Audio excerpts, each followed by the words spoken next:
ನನ್ನ ನಿರ್ಧಾರ ಏನಂದ್ರೆ ಕಾಡಿನ ಎಲ್ಲ ಪಾಪದ ಪ್ರಾಣಿಗಳಿವೆ ಅಂದ್ರೆ ಮೊಲ, ಇಲಿ ಮತ್ತೆಲ್ಲ ಇವರೆಲ್ಲ ಕಾಡು ಬಿಟ್ಟು ಕಾಡಿನ ಆಚೆಗೆ ಹೋಗಿ ನಿಲ್ಬೇಕು. ಆದ್ರೆ ಮಹಾರಾಜ, ಈ ಪಾಪದ ಪ್ರಾಣಿಗಳು ಅಲ್ಲಿ ಹೋಗಿ ಅವರೇ ಸತ್ತೋಗ್ತಾರೆ. ಮತ್ತೊಮ್ಮೆ ಆಲೋಚನೆ ಮಾಡಿ. ಬಾಯಿಗೆ ಬಂದಾಗೆಲ್ಲ ನೀನ್ ಮಾತಾಡ್ಬೇಡ. ಒಂದು ಕಾಡಲ್ಲಿ ತುಂಬಾ ಹೆಮ್ಮೆ ಮತ್ತು ಅಹಂಕಾರವುಳ್ಳ ಶೇರ್ ವಾಸಿಸುತ್ತಿತ್ತು. ಕಾಡಲ್ಲಿರುವ ಎಲ್ಲಾ ಜಂತುಗಳು ಆ ಶೇರನ್ನ ನೋಡಿದ್ರೆ ತುಂಬಾನೇ ಭಯಪಡ್ತಿದ್ರು. ಒಂದಿನ ಅದರ ಮಂತ್ರಿ ಮತ್ತು ಸಲಹೆಗಾರ ಕಾಲೋ ಪ್ಯಾಂಥರ್ ಕಾಡಿನ ರಾಜನತ್ರ ಹೀಗಂತ ಹೇಳ್ತಾನೆ. ಮಹಾರಾಜ, ನನಗಿದು ಹೇಳಕ್ಕೆ ಇಷ್ಟನೇ ಇಲ್ಲ, ಆದ್ರೆ ಹೇಳಲೇಬೇಕು. ಆದ್ರೆ ನಿಮ್ಮ ಈ ಅಹಂಕಾರ ನಮ್ಮ ಕಾಡಿಗೆ ಮತ್ತೆ ನಿಮಗೆ ಒಳ್ಳೇದಲ್ಲ.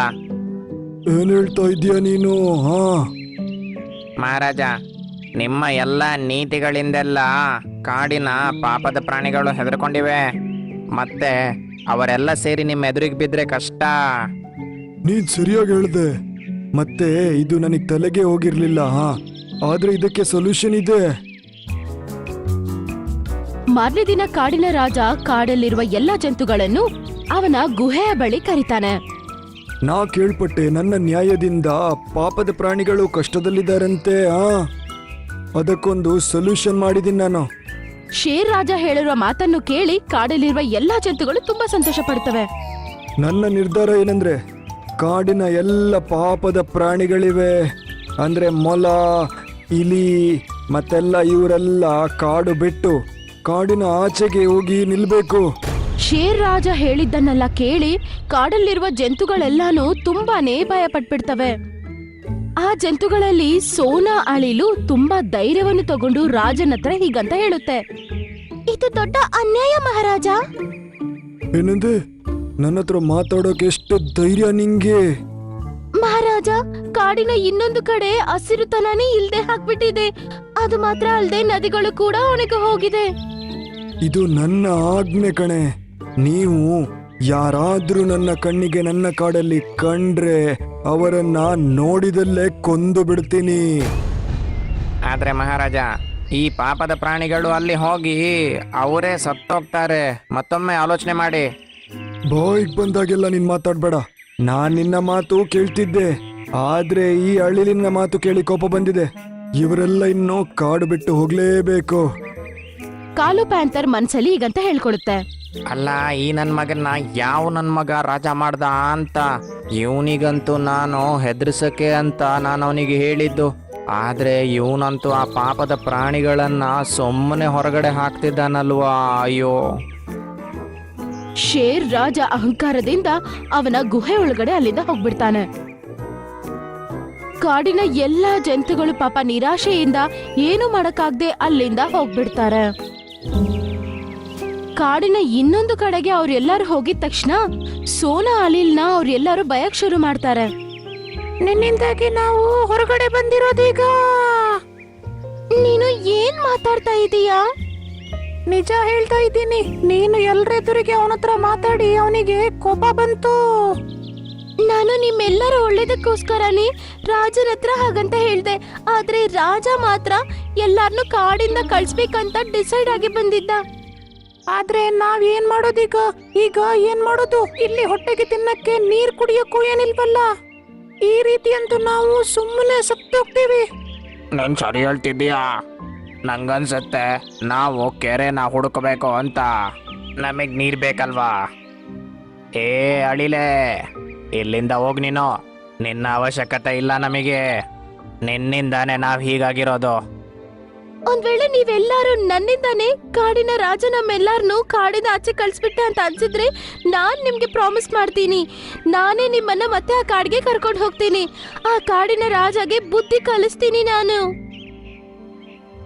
ಸೋನಾ ಅಳಿಲು ಆ ಶೇರ್ ರಾಜನ ಮೇಲೆ ದ್ವೇಷ ತೀರ್ಸ್ಕೋತೀನಿ ಅಂತ ಹೇಳಿ ಅಲ್ಲಿಂದ ಹೋಗ್ಬಿಡುತ್ತೆ.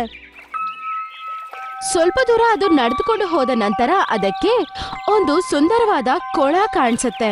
ಅರೇ ವಾ, ಇದು ಅಲೆಕಾಳದ ಸುಂದರವಾದ ಕೊಳ. ಆಗ ಆ ಕೊಳದಿಂದ ಸುಂದರವಾದ ಒಂದು ಮೀನು ಆಚೆ ಬಂದು ಅಳಿಲ್ ಹತ್ರ ಹೀಗಂತ ಹೇಳುತ್ತೆ. ನಿನ್ನ ಪ್ರಾಣ ಕಾಪಾಡ್ಕೋಬೇಕನ್ಕೋತಿದ್ಯಾ? ಹಾಗಾದ್ರೆ ಇಲ್ಲಿಂದ ಹೋಗ್ಬಿಡು. ಏನ್ ಹೇಳ್ತಿದ್ಯಾ? ಯಾಕಂದ್ರೆ ಅದು ಬರುವ ಸಮಯ ಆಗ್ಬಿಡ್ತು. ನಾನ್ ಕೂಡ ಬಚ್ಚಿಟ್ಕೋತೀನಿ. ನನ್ಗೇನು ಅರ್ಥ ಆಗ್ತಿಲ್ಲ, ಯಾರು ಬರುವ ಸಮಯ ಆಗ್ಬಿಡ್ತು?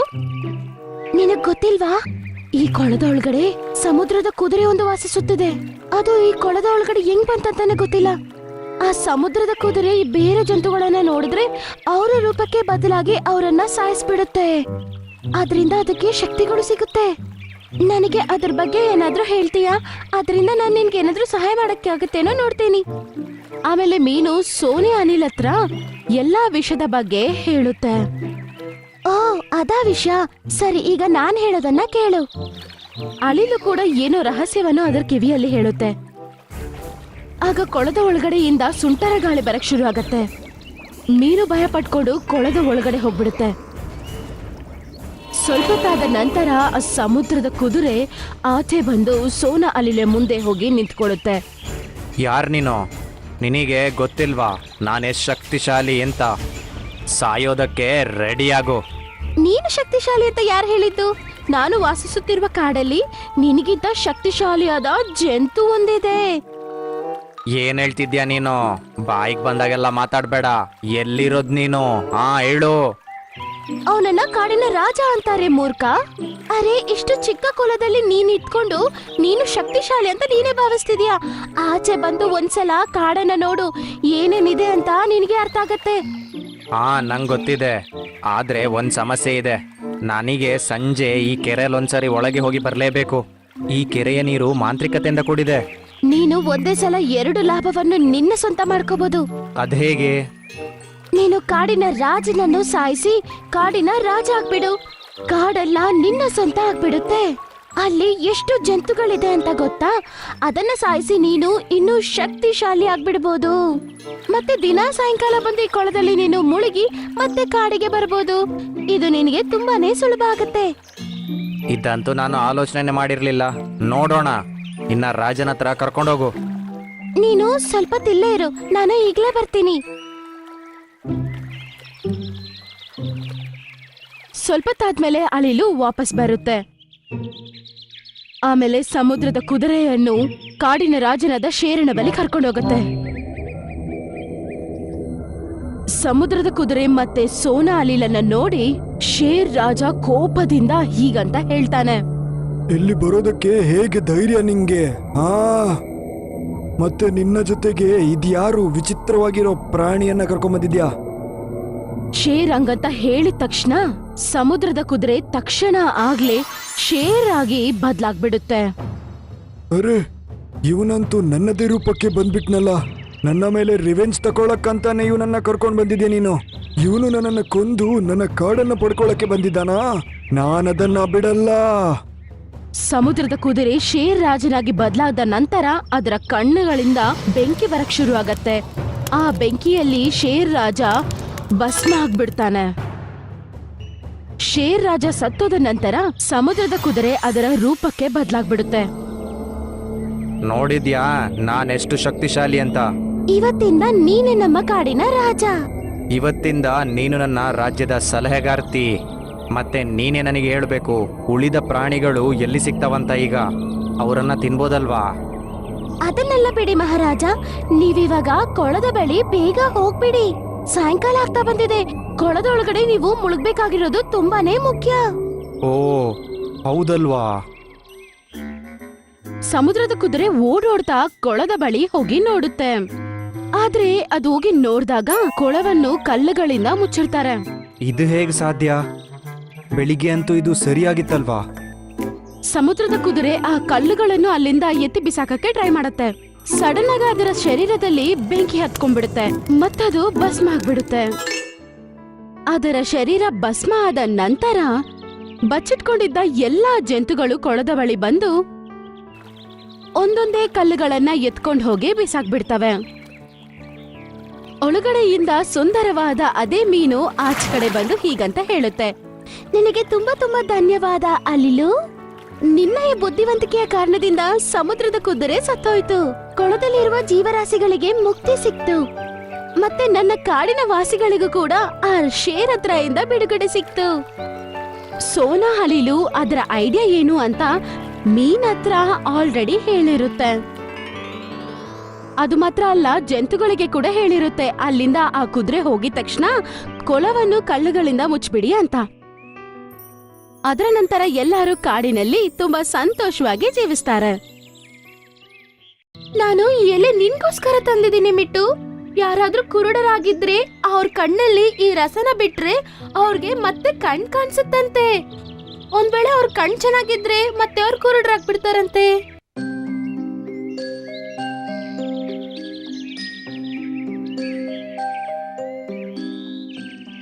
ಮಿಟ್ಟು ಗಿಳಿ ಒಂದು ದೊಡ್ಡ ಮರದ ಮೇಲೆ 1-2-3 ಪಕ್ಷಿಗಳ ಜೊತೆ ಜೀವಿಸ್ತಿತ್ತು. ಅದು ದಿನ ಅವುಗಳ ಜೊತೆ ಆಹಾರ ತರಕ್ಕೋಸ್ಕರ ಹೋಗ್ತಿತ್ತು. ಆಮೇಲೆ ಸಾಯಂಕಾಲ ಆದ್ಮೇಲೆನೆ ಮನೆಗೆ ವಾಪಸ್ ಬರ್ತಿದ್ರು. ದಿನಾಲು ನಾನು ಇವರೊಟ್ಟಿಗೆ ಹೋಗ್ಬೇಕು ಮತ್ತು ತಿಂಡಿಗೋಸ್ಕರ ಬಿಸಿಲಲ್ಲೆಲ್ಲ ತಿರ್ಗಾಡ್ಬೇಕು. ಏನಾದ್ರೂ ಒಂದು ಉಪಾಯ ಮಾಡೋಣ. ಇವರೊಟ್ಟಿಗೆ ಹೋಗ್ಲೂಬಾರ್ದು, ಆದ್ರೆ ತಿಂಡಿಗೂ ಏನಾದ್ರೂ ಸಿಗ್ಬೇಕು. ಕಣ್ ಕಾಣಿಸ್ದೇ ಇರೋ ತರ ನಾಟಕ ಮಾಡಿದ್ರೆ ಕಷ್ಟ ಪಡ್ದೇನೆ ಊಟ ತಿನ್ಬೋದು ಅಂತ ಅನ್ಕೊಳ್ಳುತ್ತೆ. ಮರದ ಮೇಲೆ ಕುತ್ಕೊಂಡೇ ಕಿರ್ಚಕ್ಕೆ ಶುರು ಮಾಡುತ್ತೆ. ಅಯ್ಯೋ, ನಂಗೇನು ಕಾಣಿಸ್ತಾ ಇಲ್ಲ. ಅಯ್ಯಪ್ಪ, ಅಯ್ಯೋ ಅಯ್ಯೋ, ನಂಗೆ ಕಾಣಿಸ್ತಿಲ್ಲ. ಅಯ್ಯೋ. ಅದು ಕಿರ್ಚೋದ್ ಕೇಳಿಸಿದ ತಕ್ಷಣ ಎಲ್ಲಾ ಪಕ್ಷಿಗಳು ಅದ್ರ ಹತ್ರ ಬಂದ್ಬಿಡುತ್ತೆ. ಏನಾಯ್ತು ನಿಂಗೆ? ನಂಗೇನು ಕಾಣಿಸ್ತಾನೆ ಇಲ್ಲ. ನಾನಿವತ್ತು ಸೂರ್ಯನ ನೋಡ್ಬಿಟ್ಟೆ, ಅದ್ರಿಂದಲೇ ಹೀಗಾಗಿರ್ಬೇಕೇನೋ. ಅಯ್ಯಪ್ಪ. ಹಂಗಂತ ಮರದ ಮೇಲೆ ನಿಂತ್ಕೊಂಡು ಕೆಳಗಡೆ ಬೀಳೋ ತರ ನಾಟಕ ಮಾಡುತ್ತೆ. ಸೂರ್ಯನ ನೋಡಿದ್ರೆ ಕಣ್ ಕಾಣಿಸ್ದೆ ಹೆಂಗ್ ಹೋಗುತ್ತೆ? ಗೊತ್ತಿಲ್ಲ, ಆದ್ರೆ ನಂಗೆ ಕಾಣಿಸ್ತಾನೆ ಇಲ್ಲ ಏನೋ. ಅಯ್ಯೋ ಅಯ್ಯೋ, ಈಗ ಊಟಕ್ಕೆ ನಾನು ಹೇಗೆ ಏನ್ ಮಾಡ್ಲಿ? ಅದು ಈ ರೀತಿ ಮಾತಾಡೋದ್ ನೋಡಿ ಎಲ್ಲ ಪಕ್ಷಿಗಳಿಗೂ ಅದ್ರ ಮೇಲೆ ತುಂಬಾ ದಯ ಬಂದ್ಬಿಡ್ತು. ಟೀನು ಈಗಂತಾಳೆ, ಮಿಟ್ಟು, ನೀನೇನೂ ಕಷ್ಟ ಪಡ್ಬೇಡ. ಮತ್ತೆ ನಿನ್ಗೆ ಕಣ್ ಕಾಣಿಸೋವರೆಗೂ ನಿಂಗೆ ಆಹಾರ ಎಲ್ಲ ನಾವ್ ತಂದ್ಕೊಡ್ತೀವಿ. ನಿನ್ನನ್ನ ನಾವು ಚೆನ್ನಾಗಿ ನೋಡ್ಕೋತೀವಿ. ಇಲ್ಲ, ನಾನೇ ಹುಡ್ಕೊಂಡ್ ತರ್ತೀನಿ. ನನಗ್ ಗೊತ್ತು ನಿನ್ಗೆ ದುಡ್ದು ತಿನ್ಬೇಕಂತ ಇಷ್ಟ ಅಂತ. ಅದ್ರಿಂದ ನಾವ್ ಆಹಾರ ಹುಡ್ಕಕ್ ಹೋಗಿ ವಾಪಸ್ ಬರೋವರೆಗೂ ನೀನ್ ಇಲ್ಲೇ ಇದ್ದು ನಮ್ ಗೂಡಲ್ಲಿರುವ ಮೊಟ್ಟೆ, ನಮ್ ಮಕ್ಕಳನ್ನೆಲ್ಲ ಚೆನ್ನಾಗಿ ನೋಡ್ಕೋ. ಆಗ ನಿನ್ಗೇನು ಬೇಜಾರಾಗಲ್ಲ ಅಲ್ವಾ? ಆದ್ರೆ ಇವನಿಗೆ ಕಣ್ ಕಾಣಿಸ್ತಿಲ್ಲ, ಮತ್ ಹೇಗೆ ನಮ್ ಗೂಡನ್ನ ನೋಡ್ಕೊಳ್ತಾನೆ? ಇದು ಇಲ್ಲಿ ಕುತ್ಕೊಂಡಿರೋದ್ ನೋಡಿ ಬೆಕ್ಕು ನಮ್ಮ ಗೂಡು ಹತ್ರ ಬರೋದೇ ಇಲ್ಲ. ಯಾಕಂದ್ರೆ ಮಿಟ್ಟಿಗೆ ಕಣ್ ಕಾಣಿಸಲ್ಲ ಅಂತ ಬೆಕ್ಕು ಗೊತ್ತಿಲ್ಲ ಅಲ್ವಾ? ನಂಗೆ ಇದೆ ಕೆಲ್ಸ ಸರಿ ಅಂತ ಕಾಣಿಸ್ತಾ ಇದೆ. ನಾನು ಇದನ್ನೇ ಮಾಡ್ತೀನಿ. ಈ ಮಾತೆಲ್ಲ ಬೆಕ್ಕು ಬಚ್ಚಿಟ್ಕೊಂಡ್ ಕೇಳ್ಬಿಡುತ್ತೆ. ಎಲ್ಲಾ ಪಕ್ಷಿಗಳು ಮಿಟ್ಟುನ ಮರದ ಮೇಲೆ ಬಿಟ್ಟು ಹೋಗ್ಬಿಡ್ತವೆ.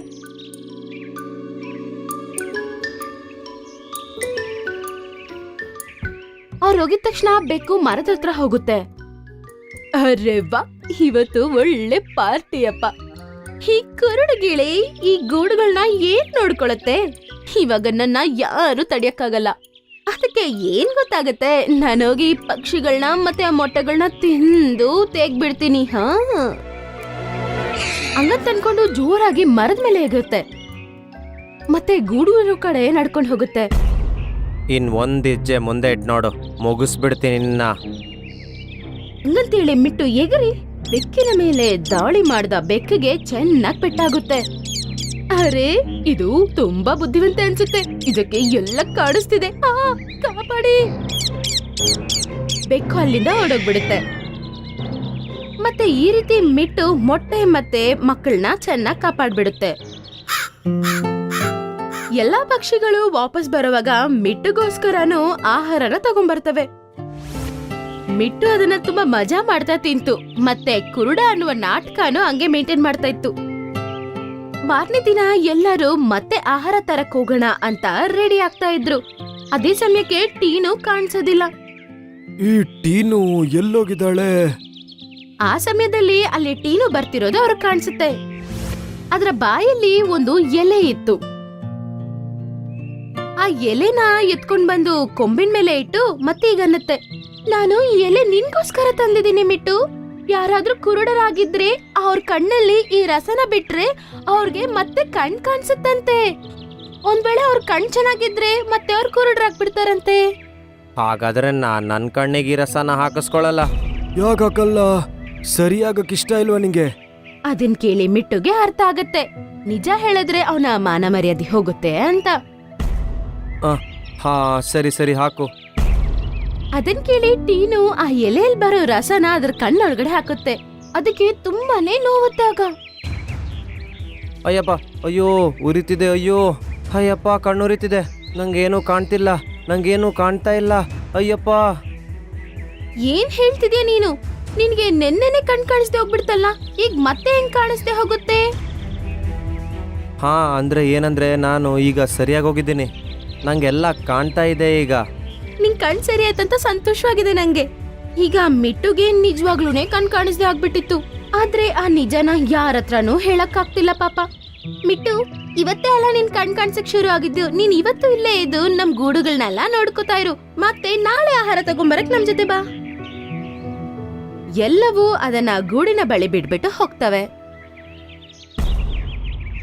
ಅದು ನಿಜವಾಗ್ಲೂ ಕುರುಡಿ ಆಗಿರುವ ವಿಷಯ ಬೆಕ್ಕಿಗೆ ಗೊತ್ತಾಗತ್ತೆ. ಅವಳು ಮರದ ಕೊಂಬಿನ ಮೇಲೆ ಹತ್ತಿ ಕೋಪದಿಂದ ಹೀಗಂತಾಳೆ, ನನ್ನ ನೀನು ಹೆಂಗ್ ಹೊಡ್ದೆ ಅಲ್ಲ, ಇವಾಗ ನಾನ್ ನಿನ್ನ ಏನ್ ಮಾಡ್ತೀನಂತ ನೋಡು. ಅದು ಮಿಟ್ಟು ಮೇಲೆ ಅಟ್ಯಾಕ್ ಮಾಡಿ ಮಿಟ್ಟುಗೆ ಗಾಯ ಆಗೋ ತರ ಮಾಡುತ್ತೆ. ಮತ್ತೆ ಎಲ್ಲಾ ಮೊಟ್ಟೆಗಳು ಮತ್ತೆ ಎಲ್ಲಾ ಮಕ್ಕಳನ್ನಾನು ತಿನ್ಬಿಡುತ್ತೆ. ಮಿಟ್ಟು ಗಾಯಗೊಂಡು ಅದೇ ಕೊಂಬಿನ ಮೇಲೆ ಬಿದ್ದಿರುತ್ತೆ. ಎಲ್ಲಾ ಪಕ್ಷಿಗಳು ಬಂದ್ ನೋಡಿದಾಗ ಮೊಟ್ಟೆಗಳು ಮತ್ತೆ ಮಕ್ಕಳು ಇಲ್ದೇ ಇರೋದನ್ನ ನೋಡಿ ತುಂಬಾನೇ ಬೇಜಾರಾಗ್ತವೆ. ಮಿಟ್ಟು, ನಮ್ ಮಕ್ಳಿಗೆ ಏನಾಯ್ತು? ಬೆಕ್ಕು ತಿನ್ಕೊಂಡೋಯ್ತದನ್ನ. ಆದ್ರೆ ನೀನಿದ್ದಾಗ ಇದೆಲ್ಲ ಹೆಂಗ್ ನಡೆಯುತ್ತೆ? ನೀನು ಅವಳನ್ನ ತಡೆದಿಲ್ವಾ? ನಂಗೆ ಕಣ್ ಕಾಣಲ್ಲ ಅಂತ ನಿಮ್ಮ ಹತ್ರ ನಾನು ಸುಳ್ಳು ಹೇಳಿದ್ದೆ. ಕಷ್ಟಪಡ್ದೇನೆ ಹೊಟ್ಟೆಗೆ ತಿನ್ನೋ ಆಸೆ ಇತ್ತು. ಟೀನು ನನ್ನ ಕಣ್ಣಿಗೆ ರಸ ಹಾಕೋವಾಗ ನಿಜವಾಗ್ಲೂ ನನ್ನ ಕಣ್ಣು ಹೊರಟೋಯ್ತು. ನೀವು ನನ್ನ ಮೇಲೆ ಕೋಪ ಪಡಬಾರ್ದು ಅಂತ ನಿಮಗೆ ನಾನು ನಿಜಾನೇ ಹೇಳಲಿಲ್ಲ. ನಿಜ ಹೇಳಬೇಕು ಅಂದರೆ ಈಗ ನಂಗೆ ಕಾಣ್ತಾ ಇಲ್ಲ ಏನು, ಅದರಿಂದಾಗಿಯೇ ನಿಮ್ಮ ಮಕ್ಕಳನ್ನ ಕಾಪಾಡಕ್ಕೆ ನಂಗೆ ಆಗಲೇ ಇಲ್ಲ. ಮಿಟ್ಟು, ನಿನ್ನಿಂದಾಗಿನೇ ನಮ್ಮ ಮಕ್ಕಳು ಸತ್ತೋದ್ವು, ಮೊಟ್ಟೆಗಳೋದ್ವು. ನಿಂಗ್ ಶಿಕ್ಷೆ ಆಗ್ಬೇಕು. ಅದನ್ ಕೇಳಿ ಎಲ್ಲಾ ಪಕ್ಷಿಗಳು ಅದನ್ನ ಉಡಿಕ್ ಶುರು ಮಾಡ್ತವೆ. ಅವುಗಳ ಕೋಪನ ಅದ್ರ ಮೇಲೆ ತೋರಿಸ್ತವೆ. ಅದರ ರೆಕ್ಕೆಗಳು ಕೂಡ ನಾಶ ಆಗಿತ್ತು. ಈಗ ಮರದ ಮೇಲೆ ಇರಕ್ಕೂ ಅದಕ್ಕೆ ಲಾಯಕ್ಕಿಲ್ಲ. ದಿನ ಪೂರ್ತಿ ಮರದಿಂದ ಕೆಳಗಡೆ ಬಿದ್ದು ನರ್ಲಾಡ್ತಾ ಇತ್ತು. ರಾತ್ರಿ ಅದರ ಅವಳಿ ಸಹೋದರ ಟೀಟು ಬರ್ತಾನೆ. ಅದನ್ನ ಈ ಪರಿಸ್ಥಿತಿಯಲ್ಲ ನೋಡಿ ತುಂಬಾ ಬೇಜಾರಾಗುತ್ತೆ. ಅರೆ ಮಿಟ್ಟು, ನಿಂಗೆ ಏನಾಯ್ತೋ ಇದು? ಯಾರು ಹೊಡೆದ್ರು ನಿಂಗೆ? ನಾನು ಹೀಗಾಗೋದಕ್ಕೆ ಕಾರಣ ನನ್ನ ಆಲಸ್ಯ ಕಣೋ. ಅಂಗಂತಲ್ಲಿ ಟೀಟುಗೆ ನಡೆದ ಎಲ್ಲಾ ವಿಷಯನೂ ಹೇಳುತ್ತೆ. ನೀನಿದು ಸರಿ ಮಾಡಲಿಲ್ಲ ಕಣೋ. ಈಗಲೇ ಹೋಗಿ ಎಲ್ಲರ ಹತ್ರನೂ ಸಾರಿ ಕೇಳೋ ನೀನು. ಆದರೆ ನಾನು ನಿನ್ನ ಫಸ್ಟಿಗೆ ಸರಿ ಮಾಡ್ತೀನಿ. ಹಂಗಂತೇಳಿ ಅದು ಅಲ್ಲಿಂದ ಹೋಗಿ ಅದೇ ಎಲೆನ ಮತ್ತೆ ಅದು ತಗೊಂಡ್ ಬರುತ್ತೆ. ಮತ್ತೆ ಆ ಎಲೆಯಲ್ಲಿ ಬರುವ ರಸನ ಕಣ್ಣಿಗೆ ಬಿಡುತ್ತೆ. ಈಗ ಮತ್ತೆ ಮಿಟ್ಟುಗೆ ಕಣ್ ಕಾಣಿಸುತ್ತೆ. ಟೀಟು, ನಂಗೆ ಕಾಣ್ತಾ ಇದೆ ಕಣೋ. ಈಗ ಮನೆಗೆ ಹೋಗಿ ಎಲ್ಲರ ಹತ್ರನೂ ಸಾರಿ ಕೇಳೋ. ಅದನ್ನ ಪಕ್ಷಿಗಳ ಬಳಿ ಕರ್ಕೊಂಡೋಗಿ ಈಗಂತ ಹೇಳುತ್ತೆ. ಪ್ರೀತಿಯ ಸ್ನೇಹಿತರೆ, ನಿಮ್ಮ ಕೋಪ ನಿಜವಾದದ್ದು. ಆದರೆ ಮಿಟ್ಟುಗೂ ಶಿಕ್ಷೆ ಸಿಕ್ಕಾಯ್ತೀಗ. ಒಂದ್ಸರಿ ಅವನನ್ನು ಕ್ಷಮಿಸ್ಬಿಡಿ ನೀವು. ಮತ್ತೆ ಮುಂದೆ ಅವನ ಹಾಗೆ ಮಾಡೋದೇ ಇಲ್ಲ. ಅದನ್ನ ಕೇಳಿ ಎಲ್ಲಾ ಪಕ್ಷಿಗಳು ಅದನ್ನ ಕ್ಷಮಿಸುತ್ತೆ. ಅವತ್ತಿಂದ ಅದು ಸೋಮಾರಿತನ ಮಾಡಿಲ್ಲ, ಮತ್ತೆ ಯಾರ ಹತ್ರನೂ ಸುಳ್ಳು ಕೂಡ ಹೇಳಿಲ್ಲ.